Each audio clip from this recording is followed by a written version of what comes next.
Caminhando livremente pelas ruas escuras e sombrias de Londres, um cruel e violento serial killer causou terror entre os meses de agosto e novembro de 1888. E o mais assustador é pensar que ele nunca foi descoberto e que as pessoas daquela região não sabiam quando ele ia atacar novamente. Este assassino impiedoso ceifou a vida de pelo menos 5 mulheres em um bairro chamado Whitechapel. E a Scotland Yard, que era considerada uma das melhores equipes de polícia da época, não conseguiu capturar o assassino, que continuava a colocar em prática seus desejos sombrios na cara da polícia, e depois fugia sem deixar rastros, apenas a cena de um crime violento.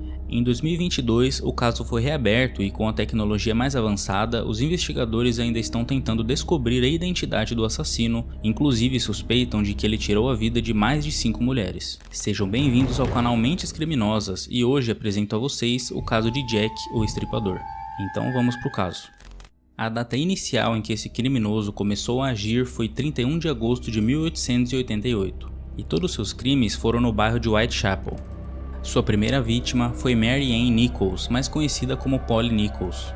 O assassino cortou violentamente o seu pescoço, cortando sua artéria e devido ao corte ser no pescoço, ela não conseguia nem gritar para pedir ajuda. Além desse ferimento fatal, o seu corpo foi encontrado na rua Banks Hall, com diversos ferimentos profundos na barriga e nas suas partes íntimas.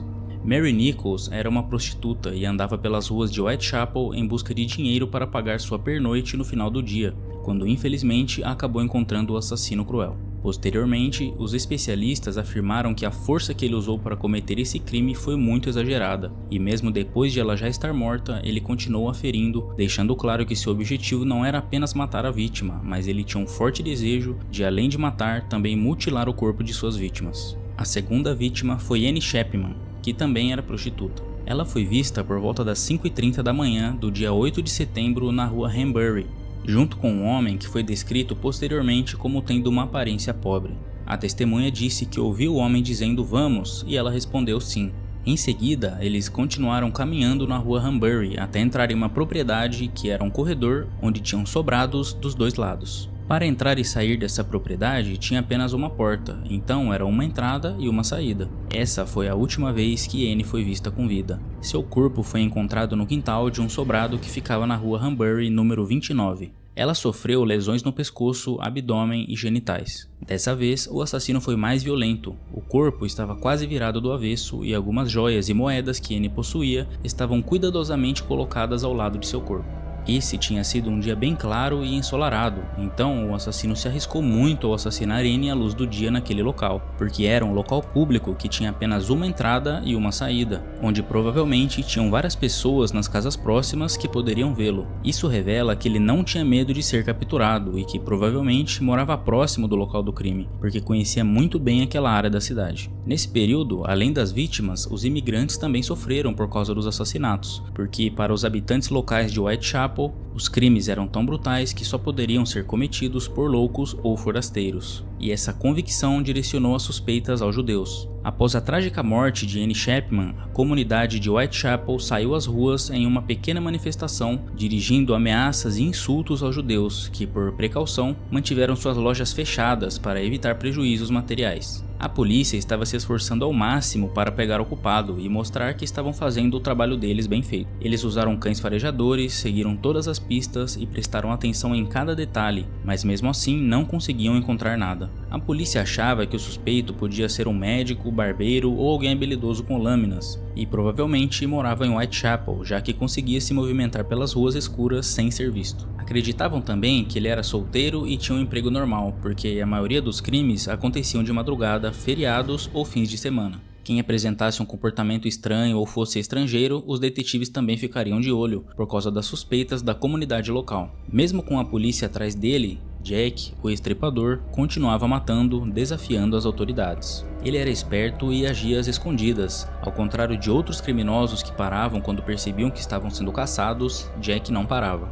Ele era ousado. Inicialmente ele ficou conhecido como o assassino de Whitechapel e Avental de Couro, mas posteriormente ele ganhou o nome de Jack, o Estripador, por causa de uma carta divulgada pela imprensa que foi assinada com esse nome. Mesmo que muitos acreditassem que a carta fosse falsa, o nome acabou pegando e ele ficou conhecido como Jack, o Estripador. Independentemente do nome, ele continuou com seus crimes. Sua próxima vítima foi a prostituta Elizabeth Stride, mais conhecida como Liz. Meia-noite e 45 do dia 30 de setembro, ela foi vista parada na entrada de um lugar chamado Duttsfield Yard, que ficava na rua Burner Street. Provavelmente ela estava nesse local procurando por clientes, então um homem chamado Israel Schwartz estava caminhando pela rua Burner, até que ele percebeu que um homem estava caminhando na sua frente. Ele viu esse homem começar a conversar com a Liz, e enquanto ele passou pelos dois, ele percebeu que o homem estava puxando Liz para a rua e tentando jogar ela no chão. Israel pensou que era uma briga entre marido e mulher e não quis se envolver, então ele saiu correndo, mas ele viu de relance o homem que talvez fosse Jack o estripador. Mais tarde, ele o descreveu como um homem de 30 anos, com 1,65 de altura, pele clara, cabelos escuros, com bigode castanho e que usava uma jaqueta escura e um boné preto pontudo. Essa foi a primeira descrição do provável assassino dada por uma testemunha ocular. Depois que Israel saiu correndo, o homem ficou sozinho com a Liz. E mais tarde, Jack arrastou Liz para Duttsfield Yard, cortou sua garganta, mas não a mutilou porque ele foi surpreendido por uma testemunha. Um funcionário de uma boate que ficava próxima dali saiu para puxar um cavalo e uma carroça para o quintal e acabou assustando Jack, que fugiu de lá. Nesse momento, ele já tinha cortado o pescoço de Liz e infelizmente ela não sobreviveu. Mas Jack não conseguiu completar o seu ritual brutal, então ele foi procurar outra vítima para satisfazer seus desejos sombrios. Ele saiu de Duttsfield Yard e provavelmente seguiu para o norte na Burner Street. Subiu a rua e foi para o oeste, chegando a um local escuro cheio de vielas que ficava ao redor da Praça Mitre. O local ficava a menos de 1 quilômetro de onde Jack matou a Liz, e aproximadamente 1 hora depois de tê-la matado, ele encontrou sua próxima vítima, Catherine Edwis. Uma outra testemunha, Joseph Lavander, estava saindo de uma boate na Duck Street, por volta das 1h30 da madrugada. Então, 1h35, ele disse ter visto um homem e uma mulher conversando na esquina da Duck Street. Joseph passou por eles a mais ou menos 10 metros de distância. A mulher estava de costas, então ele não a viu, mas ele viu o homem e mais tarde o descreveu como tendo aproximadamente 30 anos, por volta de 1,75 de altura, pele clara, bigode pequeno e claro e com uma jaqueta salt pepper, um lenço vermelho no pescoço e um boné pontudo cinza. A descrição física bateu muito com a descrição que a outra testemunha, Israel Schwartz, tinha dado, do homem que estava com a Liz, aproximadamente 1 hora antes, mas a roupa tinha mudado. Nessa noite, mais uma vez, ele mostrou que sua vontade não era apenas matar, mas ele tinha o desejo de realizar todo o processo de suas fantasias macabras. Ele já tinha matado uma mulher naquela noite, mas ele não conseguiu fazer tudo o que ele queria, por isso ele foi em busca de outra vítima. A Catherine Edwis foi assassinada e teve o seu rosto mutilado e seus órgãos removidos por um corte no abdômen. Além disso, na parede havia um recado do assassino, abre aspas, os judeus não são culpados por nada, fecha aspas. Com Catherine, sua violência e brutalidade foi ainda pior do que com as outras vítimas, mas a mais violenta de todas foi a sua quinta e provavelmente última vítima, Mary Jane Kelly. A imprensa nesse momento estava incontrolável, tudo era motivo para fazer uma matéria sobre Jack. Sempre que tinha uma morte na região, eles já iam até o local, tiravam fotos e ficavam questionando a polícia. Com isso, eles transformaram Jack em uma celebridade e começaram a chegar muitas cartas supostamente assinadas por Jack aos jornais. Foram aproximadamente 600 cartas, e foi nesse momento que eles receberam a carta que mencionei antes, que tornou o assassino conhecido como Jack o Estripador. Em uma das cartas ele dizia que no próximo trabalho ele iria tirar as orelhas das damas e mandar direto para os escritórios da polícia. E como ele já tinha feito isso com a Catherine, a polícia ficou assustada. Então eles resolveram imprimir a carta nos jornais para ver se alguém conseguiria reconhecer a escrita, mas posteriormente eles acabaram descobrindo que a carta tinha sido escrita pela própria imprensa, então realmente eles estavam atrapalhando muito as investigações. Então no dia 9 de novembro, o Estripador teve todo o tempo que ele queria para realizar todos os seus desejos sombrios. Como eu mencionei antes, o que ele fez com a Mary Jane foi absurdamente cruel, e ainda pior do que ele havia feito com as outras vítimas. Mary Jane foi a única vítima que foi assassinada em sua própria casa, que ficava em Miller's Court. Além de a matar, Jack a mutilou, desfigurou e desmembrou seu corpo em mais de 100 pedaços. Por mais incrível que pareça, a cena do crime não tinha nada desarrumado, não houve entrada forçada e não havia bagunça no local. Isso mostrou aos investigadores que inicialmente o Estripador conquistou Mary Jane e ela estava à vontade em sua companhia. Não houve nenhuma luta. Quando os policiais chegaram na cena do crime, a porta estava trancada e eles tiveram que a quebrar com um machado para entrar. Então provavelmente Mary Jane tinha convidado o assassino para entrar. Depois do assassinato de Mary Jane, Jack parou seus assassinatos de modo repentino, do mesmo modo que começou. Embora essas 5 vítimas sejam as únicas que foram provadas que tenham sido mortas por Jack, teve um assassinato que aconteceu em Whitechapel antes da sua suposta primeira vítima, e existe uma teoria de que esse assassinato também poderia ser atribuído a Jack. É o assassinato de Martha Tabram. Martha era divorciada e tinha 2 filhos, mas o seu ex-marido parou de ajudar ela financeiramente. Então ela começou a trabalhar como prostituta e na noite de 7 de agosto de 1888, Martha estava bebendo com uma amiga e depois elas se encontraram com 2 soldados e ficaram bebendo nos pubs de Whitechapel. Às 11h45 da noite, Martha foi vista entrando em um edifício chamado George Yard com um dos soldados, e um tempo depois o seu corpo foi encontrado com 39 facadas. Na época, eles nunca ligaram esse assassinato ao Jack, porque ela supostamente foi vista com um soldado.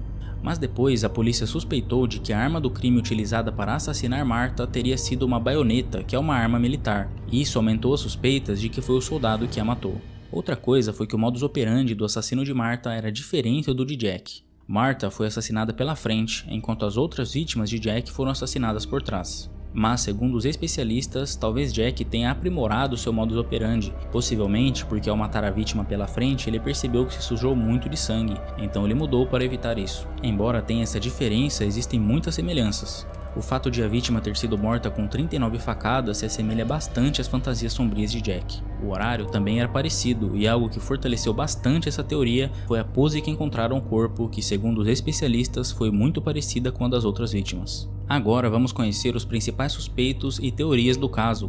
O primeiro suspeito é o príncipe Albert Victor, que era mais conhecido como Ed. Ele era neto da rainha Vitória e foi um forte suspeito para o caso porque ele contraiu sífilis enquanto servia na marinha, e supostamente isso poderia ter causado nele um ódio por prostitutas e o motivado a se vingar delas, se tornando o assassino. Mas o que enfraquece essa teoria é que Ed tinha um álibi forte. No dia de alguns dos assassinatos, Ed não estava em Londres. Por exemplo, na noite dos assassinatos de Liz e Catherine, a rainha Vitória escreveu em seu diário que ela havia almoçado com Ed no castelo de Balmoral. Então o próximo suspeito foi o pintor Walter Sickert, que parecia ter uma obsessão estranha pelo assassino. Ele fazia muitas pinturas de cenas em que mulheres pareciam vulneráveis, mortas ou prestes a ser atacadas. Nessa teoria, apenas Jack poderia ter pintado essas cenas de assassinato tão vívidas. Porém, nos jornais da época estavam cheios de ilustrações das cenas do crime de Jack, então seria fácil para Walter se basear nessas cenas para fazer as suas pinturas. Além disso, ele tinha o álibi de que, na época em que alguns dos assassinatos ocorreram,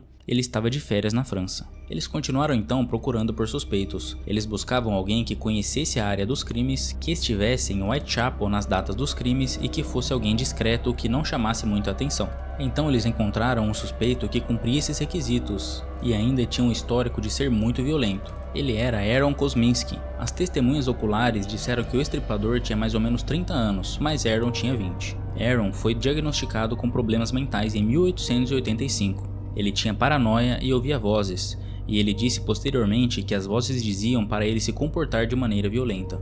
Ele se tornou um suspeito porque, depois do assassinato de Mary Jane, os policiais começaram a investigar todas as casas de Whitechapel, até que chegaram na casa dos Kosminski, e perceberam que Aaron apresentava comportamentos estranhos. A partir desse dia, eles começaram a vigiar Aaron todo dia, e eles acreditam que por causa disso ele parou de cometer os crimes. Além disso, posteriormente, em 1890, sua família o internou em um hospício porque ele estava atacando a sua irmã com uma faca, e daí em diante ele foi internado em vários hospícios, até que ele morreu em 1919 de gangrena. Aaron permaneceu no hospício até o dia de sua morte, e ele morreu 31 anos após os assassinatos de Jack o Estripador. Um outro suspeito que foi considerado como o principal suspeito 15 anos depois dos crimes foi o polonês Severin Klosowski. Ele foi condenado à forca por assassinar 3 mulheres por envenenamento. Um pesquisador descobriu que ele viveu em Whitechapel em 1888. Ele era solteiro e tinha uma barbearia, então ele atendia todas as descrições do perfil do assassino montado pela polícia na época. Além disso, os crimes cessaram justamente quando ele se mudou de Londres para Nova Jersey, e nesse período, crimes semelhantes aos de Jack aconteceram na cidade em que ele morava, exatamente na época em que ele chegou lá, mas não conseguiram provar que ele era o estripador. Então agora o último suspeito foi um mercador chamado James Maybrick. Em 1992 foi encontrado um diário escrito por James Maybrick, e nesse diário tinha várias anotações e confissões do assassinato de várias mulheres, incluindo as vítimas de Jack. O mais bizarro é que no fim do diário James assinou, atenciosamente, Jack o Estripador. Por conta das suspeitas a respeito da autenticidade do diário, ele não foi revelado imediatamente. Um pesquisador chamado Bruce Robinson revelou depois que o homem que escreveu o diário diário morreu em 1889, um ano após o assassinato de Jack o Estripador. Quando o diário foi submetido a testes científicos, tanto o papel quanto a tinta utilizada para escrever o diário são da época pós-vitoriana, que é a época em que a rainha Vitória reinou, de 1837 a 1901. Então, se na época dos assassinatos Jack tinha por volta de 30 anos, é possível que James seja o assassino, mas infelizmente isso não foi comprovado. Lembrando que na época dos assassinatos, a tecnologia de genética ainda era muito fraca, e isso dificultou muito a identificação do assassino. Muitas pesquisas ainda serão feitas, e existe a esperança de que mais de 130 anos depois, o caso de Jack o Estripador finalmente seja solucionado. Então esse foi o caso de Jack o Estripador. Se gostaram do vídeo, eu peço que cliquem no gostei, se inscrevam no canal e ativem a notificação para saber quando eu postar um novo vídeo. Isso é muito importante para me ajudar a melhorar o meu conteúdo e trazer mais casos aqui para vocês. Eu aceito sugestões de outros casos que eu posso contar aqui no canal. Muito obrigado e até o próximo vídeo.